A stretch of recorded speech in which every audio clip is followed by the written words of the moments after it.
But it wasn't the only ugly thing that has come out after the end of that game, because there was violence. We saw fans barging their way past stewards into the stadium. Could have been crushes, horrible scenes. When I was outside the stadium, I think I took about an hour to get into the stadium. It had become very apparent that hundreds of people had gone into the stadium without tickets. And I don't know where the fault lies with this, and there needs to be a full review from the FA. I was disgusted to hear Mark Bullingham of the FA say we don't run a fortress.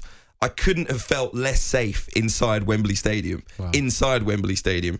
I was surrounded by people having a laugh and a giggle about how they'd got into the stadium through the turnstiles without tickets.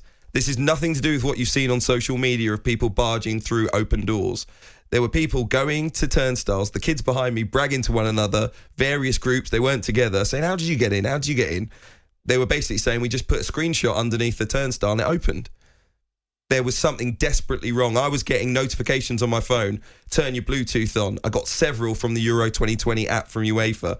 I then was getting over the tannoy, make sure your Bluetooth's on. I got a message from a journalist who was already inside saying that the turnstile Bluetooth system hadn't been checked, basically. And so a screenshot was enough to get people in to the stadium. And hundreds of people had done this before they'd realised that the screenshot, the QR code, had not matched with the Bluetooth. And so they were desperate for everyone to turn their Bluetooth on. By then, it was way too late. And I had people all around the stadium, a dozen or so friends, every section that they were in saying, surrounded. People were asking people to move out of seats. People were having a laugh about it, saying they'd done the same thing to get into the semi-finals. The Prime Minister was in the game. And you want to feel safe. Yeah. I went through the turnstile, zero search. I actually asked the security guard, don't you want to search me? Because I had a big camera underneath my hoodie. It could have been anything. And he was like, nah, go on. And you're thinking, hold on a minute. There are hundreds of people just outside the turnstile without tickets. When I got to the turnstile, the steward was shouting, does anyone have a real ticket? Wow. And I was like, well, yeah, I've got a real ticket. Can I come through? And I had to push my way to the front to get through the turnstile. 5 minutes before kickoff, when I'd shown up at the gate, literally 10 metres back, an hour and 5 minutes before. That's how they just weren't letting anyone through. It was very apparent something had gone very, very, very wrong. And when you got to your seat, it was even more clear. People were sitting in the aisles. I heard about Roberto Mancini's son couldn't sit in his seat. He had to sit in an aisle because someone else had taken it.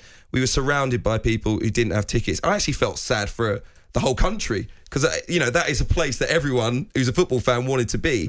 And there's a good chance if you just rocked up to Wembley Stadium, you probably could have got in somehow. And I just thought that was a complete disgrace for English football. That in terms of physical safety, we all know that London has been a target before. I never felt safe, and loads of fans felt the same. And bear in mind, it was a COVID mass test event. I went and got a lateral flow test in the morning to make sure that I had a negative before I went to the game. There would have been hundreds of people inside the stadium who didn't. Boris Johnson, the Prime Minister, was there, and he probably witnessed a super spreader event, as far as I'm concerned. If you were there at Wembley Stadium and you want to share your views, 08717 223344. We'll be back next on Kickoff. Kickoff with Hugh Woozencroft. Tuesday to Thursday night, 7 till 10. On AM, on DAB, via the talkSPORT app, and on your smart speaker. talkSPORT.